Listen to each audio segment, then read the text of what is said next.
के साथ फ्रॉड होता है तो उसमें कोई भी जो फाइनेंशियल फ्रॉड होता है उसके अगर क्लोजली एनालाइज करें तो उसमें 3 इंग्रेडिएंट होते हैं। एक तो सिम यूज होती है जिससे कॉलिंग होती है, करने वाला व्यक्ति किस तरह से उसको झूठ बोल के वसूलता है।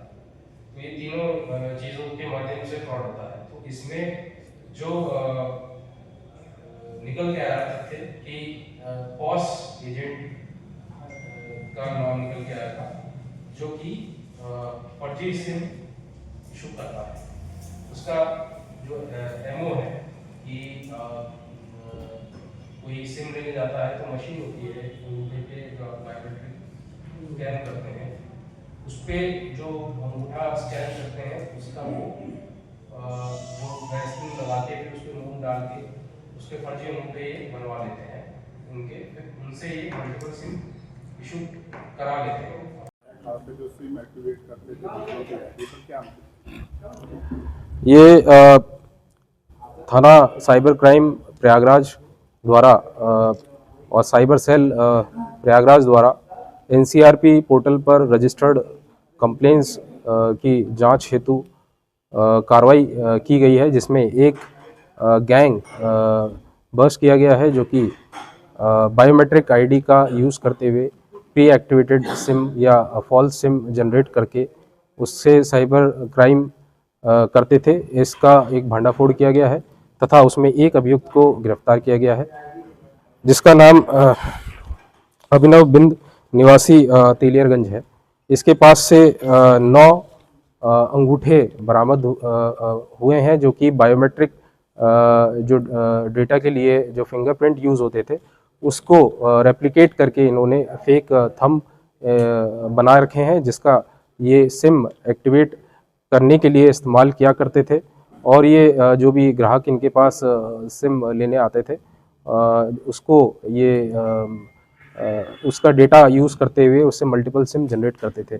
इसमें जो ये अभिनव बिंद है ये एक पॉस एजेंट है और ये एक व्यक्ति जिसका नाम इसके द्वारा मनीष बताया गया है उसके अंडर ये कार्य किया करते थे। इसमें जो है मनीष अभी वांछित चल रहा है, उसकी गिरफ्तारी के प्रयास किए जा रहे हैं और इनके बाकी अन्य साथियों की भी तलाश की जा रही है, जिससे इस पूरे गैंग को वर्कआउट किया जा सके और उनके पूरे आगे की चेन को हम कनेक्ट कर सकें।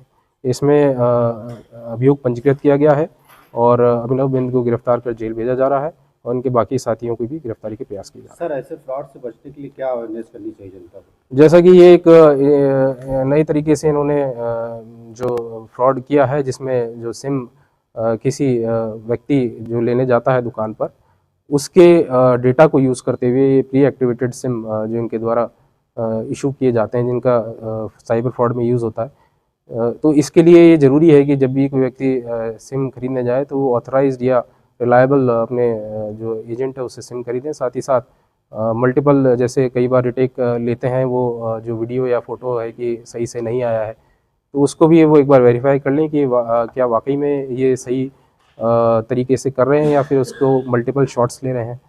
या और साथ ही साथ जो बायोमेट्रिक थंब इम्प्रेशन देते हैं वहाँ पे चेक कर लें कि कहीं वहाँ पर उन्होंने कोई ऐसी चीज़ तो नहीं लगा रखी है।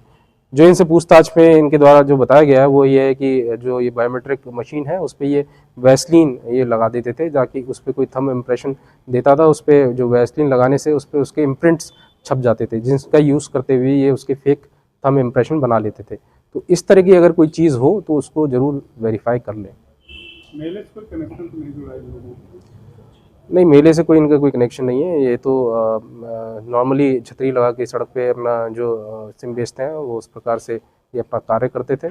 और साथ ही साथ इनके पास से 300 के आसपास प्री एक्टिवेटेड डीएक्टिवेटेड सिम भी पाए गए हैं, तो उनको भी हम वेरीफाई करा रहे हैं कि मल्टीपल सिम्स कितने इनके द्वारा इशू किए गए हैं। क्या अपराधियों को भी कोई सिम बेचेगा, ऐसी भी कोई सूचना? जैसा कि मैंने बताया कि 3 एनसीआरपी कंप्लेन इनके खिलाफ एनसीआरपी पोर्टल पे है, जिनमें एक में लगभग 15,000, एक पे 18,000 का फ्रॉड साइबर फ्रॉड किया गया है।